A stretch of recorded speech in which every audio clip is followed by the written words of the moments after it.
Halo, perkenalkan nama saya Inka Almira Agripina dengan NIM 7211419198 dari akuntansi B 2019 akan menjelaskan tentang penggunaan dan pengembangan sistem. Berikut ini merupakan ilustrasi dari sistem informasi yang dikembangkan untuk mendukung tingkatan-tingkatan dan area-area organisasi. Sumber daya informasi terdiri atas peranti keras komputer, peranti lunak komputer, spesialis informasi, pengguna, fasilitas, basis data, dan informasi. Sebagian besar sumber daya ini pada umumnya berlokasi di layanan informasi dan merupakan tanggung jawab dari Chief Information Officer atau CEO. Sumber daya informasi yang terdapat di area-area pengguna adalah tanggung jawab dari para manajer area pengguna.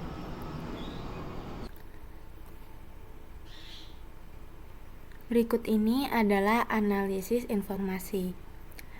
Yang pertama, analisis sistem adalah orang yang ahli dalam mendefinisikan masalah dan dalam membuat dokumentasi tertulis mengenai bagaimana komputer akan membantu menyelesaikan masalah-masalah tersebut. Yang kedua, administrator basis data adalah seorang spesialis informasi yang bertanggung jawab atas basis data.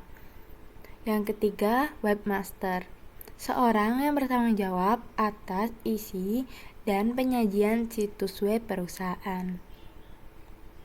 Lalu ada spesialis jaringan, bekerja dengan analisis sistem dan pengguna dalam membuat jaringan komunikasi data yang menyatukan sumber daya komputasi yang menyebar.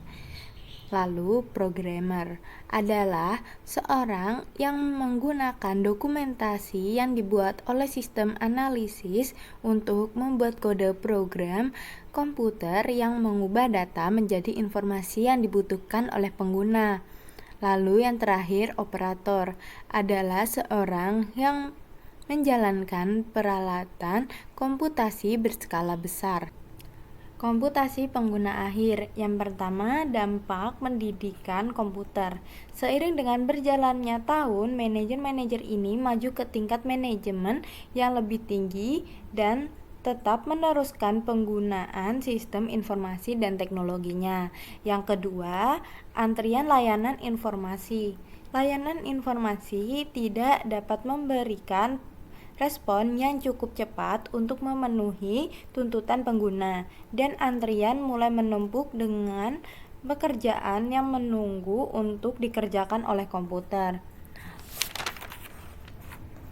Lalu yang ketiga, murahnya peranti keras. Pengguna dapat memperoleh sendiri peranti kerasnya dengan memesan di toko komputer setempat. Lalu yang keempat, peranti lunak siap pakai. Peranti lunak siap pakai ini menawarkan dukungan yang ditingkatkan dan memudahkan penggunanya dan memungkinkan perusahaan dan pengguna-pengguna individual dengan sedikit keahlian komputer mengimplementasikan suatu sistem berbasis komputer.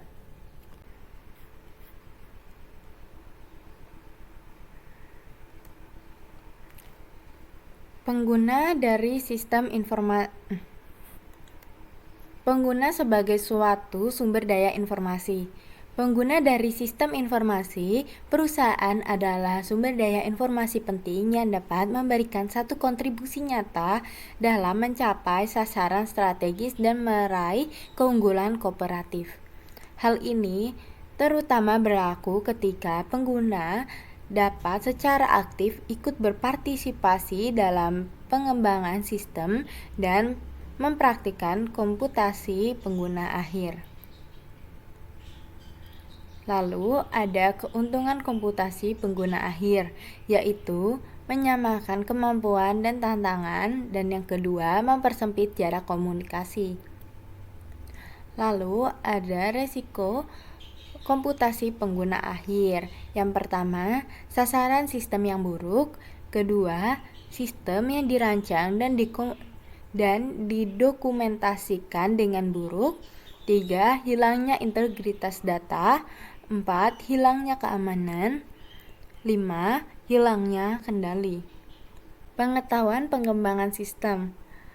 Pengetahuan komputer adalah kemampuan untuk menggunakan sumber daya komputer guna mendapatkan pemrosesan yang dibutuhkan. Lalu ada pengetahuan informasi yang meliputi pemahaman bagaimana menggunakan informasi dalam setiap langkah proses pemecahan masalah di mana informasi tersebut dapat diproses dan bagaimana membagi informasi dengan orang lain. Lalu, teori sistem menjelaskan bagaimana cara menggambarkan suatu fenomena dalam bentuk struktur-struktur sistem normatif.